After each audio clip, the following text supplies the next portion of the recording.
Gold, trusted gold buyers. మీరు తాకట్టు పెట్టిన బంగారాన్ని విడిపించి ఈ రోజు ఉన్న మార్కెట్. చిరంజీవి గారి సినిమాకి చూడాలని సినిమాలో రాశారు నాన్నగారు, యమహా నగరి కలకత్తాపురి. ఈరోజు బెంగాల్లో ఆ పాట తెలియని బెంగాలీ ఉండడు. అంటే నేతాజీ పుట్టిన చోట వాళ్ళ పెద్ద పెద్ద మహానుభావుల గురించి, వాళ్ళ కళల గురించి, వాళ్ళ సాంప్రదాయాల గురించి, మొత్తం బెంగాలీ జీవన విధానం గురించి ఆ పాటలో ఉంటుంది. అంటే అంత లోతుల్లోకి ఎలా వెళ్తారు ఆయన? ఇప్పుడు దీంట్లో ఒక కారణం ఏంటంటే, నేను ఇందాక చెప్పినట్టుగానే ఆయన ఏదైనా తెలుసుకోవటం అనేటువంటిది ఒక అలవాటు. జర్నలిజం అనేటువంటిది ఆయనకి సినిమా రచనలో చాలా బాగా పనికొచ్చింది.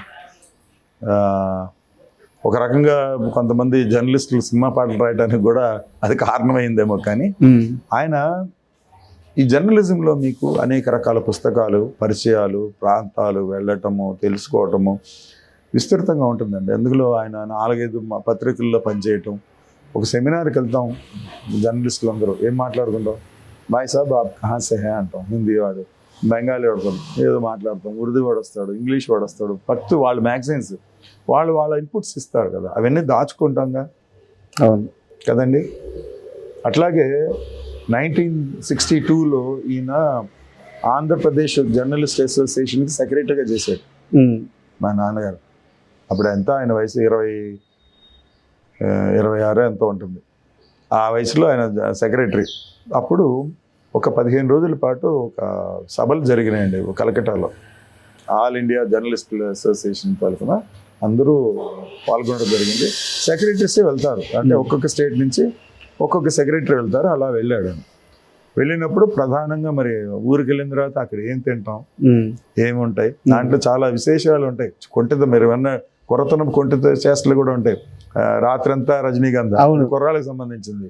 అలాగే గంగూలీ సందులో ఇంకో పాటలో కూడా రాసే సినిమాలు. ఇవన్నీ ఏమేంటంటే ఒక వర్గానికి సంబంధించింది.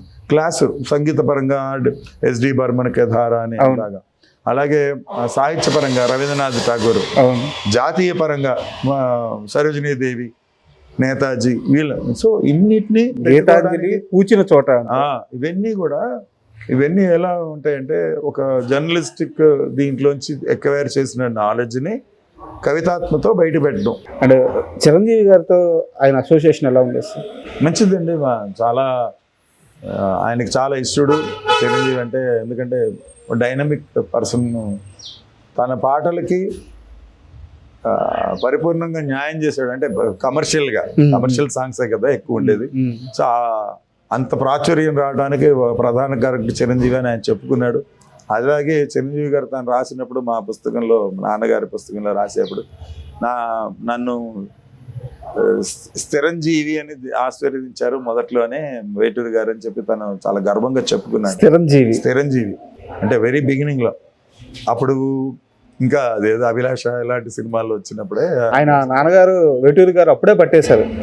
అంటే ఆయన రావటం ఒక అంటే ఒక ఏజ్ గ్యాప్ ఉంది, ఒక హీరోల మధ్య ఏజ్ గ్యాప్ అని. యంగ్ హీరో వచ్చేప్పుడు జనంలో ఒక ఉరుత ఊగించినట్టు.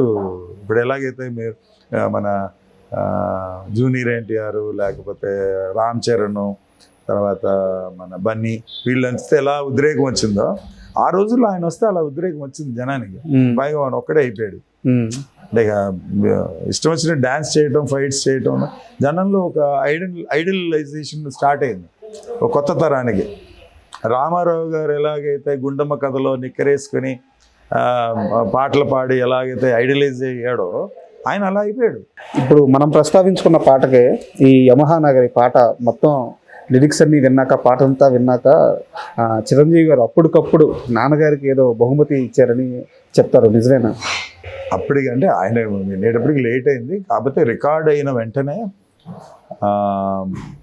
దత్ గారు, తర్వాత అశ్విని దత్ గారు, తర్వాత మణి శర్మ, వీళ్ళు ఏంటంటే ఒక గజమాల, అంటే పూర్వం ఇప్పుడు లేదు మాలలు వేయటం, రోజెస్తో ఒక పెద్ద మాల, తిక్కు మాలను తయారు చేయించి తీసుకొచ్చి ఆయనకి వేసి స్వీట్స్ పంచుకొని నమస్కారాలు చేశారు ఆ రోజున థియేటర్లో. ఎర్లీ మార్నింగ్ ఒక 6-7కి అయింది రికార్డింగ్, రాత్రి మొదలెడితే. అది పాడి పాపం. దాంట్లో ఒక చిన్న విషయం ఏంటంటే, ఉదిత్ నారాయణ అనుకుంటా పాడింది. ఆయన భార్య బెంగాలీ అట. ఓకే. ఆ రోజు ఆ మర్నాడు ఉదయం ఆవిడ పుట్టినరోజు.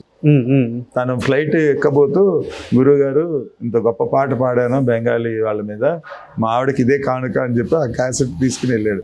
బా అట్లా అదొక చిన్న చిన్న అంటే అవి అనుకోకుండా వచ్చిన, అంటే ముందు రోజు మొదలెట్టిన సింగింగ్ మర్నాడు అయింది.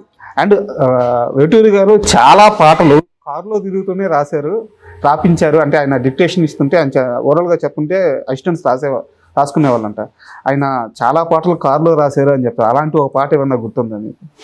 ఏ పాట రాశాడు అని చెప్పలేము. ఎందుకంటే ఎక్కువ ఆయన 75% చెట్టు కింద కూర్చొని రాసేవాడండి. హోటల్ రూమ్స్లో వాటిలో రాయటం అనేది చాలా తక్కువ, ఉండదు. అనేక రకాల కథలు ఉంటాయి. 5 హోటల్స్లో రూములు ఉండేవి. అవును, అది అడగబోదు. అవి యాక్చువల్గా 5 హోటల్స్ లేవు మెడ్రాస్లోనే లేవు. 5 స్టార్ హోటల్స్ 2, 3 ఉండేవి. ఆయన ఏం చేసేవాడంటే వీళ్ళు ఒకటే పీడించి తింటున్నారు, ఆయనకు రాసే 3 ఉండేది కాదు, రాయలేక కాదు, ఎందుకు నాకు రోజు ఇదే చాకరీ కదా అని ఒక అసిస్టెంట్ తీసుకెళ్ళి ఒక రూమ్లో పడేసేవాడు. ఇప్పుడే వస్తాను నాన్న, నేను ఇక్కడే ఉన్నానని చెప్పి ఎవడు ఫోన్ చేసినా అని చెప్పి ఇక్కడ పెట్టేవాడు. ల్యాండ్ లైన్కి కానీ ఎవరిని వస్తే అక్కడ వస్తారులే అని ఇంకో 2 చేరుకునేవాళ్ళు. ఇంకో హోటల్లో ఇంకో రూమ్ తీసి అక్కడ 2 పడేసి ఆయన హాయిగా ఏ బీచ్లోనో పచ్చిమిరపకాయ బజ్జీలు తింటూ కాలక్షేపం చేసేవాడు మీరు ఫ్రెండ్స్తోనో. ఓకే. అట్లాగా అవాయిడ్ చేయడం కోసం తీసిన రూమ్స్ అవి. ఆయన ఉండేది, ఆయన చెప్తున్నానండి, ఆయన చాలా సింపుల్ లైఫ్.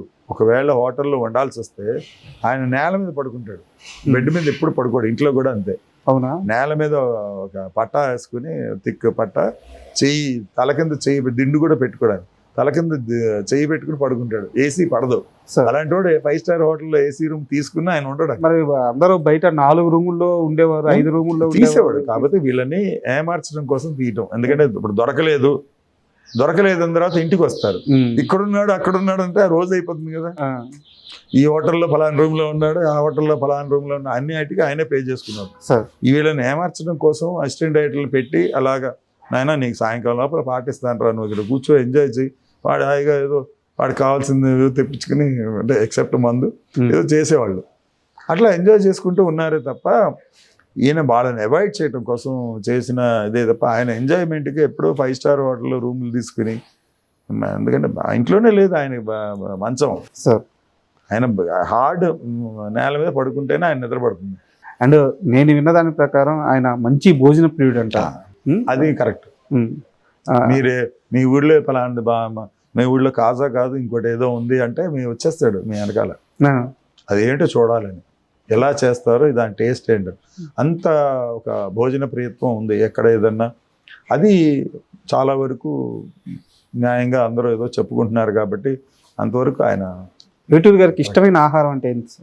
ఆయనగా వంకాయ కూర, గోంగూర పచ్చడి, ఆవకాయ చాలా ఇష్టం, అంటే బాగా ఇష్టమైనది. మొత్తం తెలుగువారి రుచులు. వంకాయ అంటే చాలా ఇష్టం. ఎన్ని రకాలుగా అంటే ఆయిల్ లేకుండా ఎన్ని రకాలుగా చేసినా ఎంజాయ్ చేస్తాడు. గోంగూర పచ్చడి అది, తర్వాత కంది పచ్చడి అంటే చాలా ఇష్టం. మా మామగారు చాలా బాగా చేసేది, అది చాలా ఇష్టపడి తినేవాడు. అండ్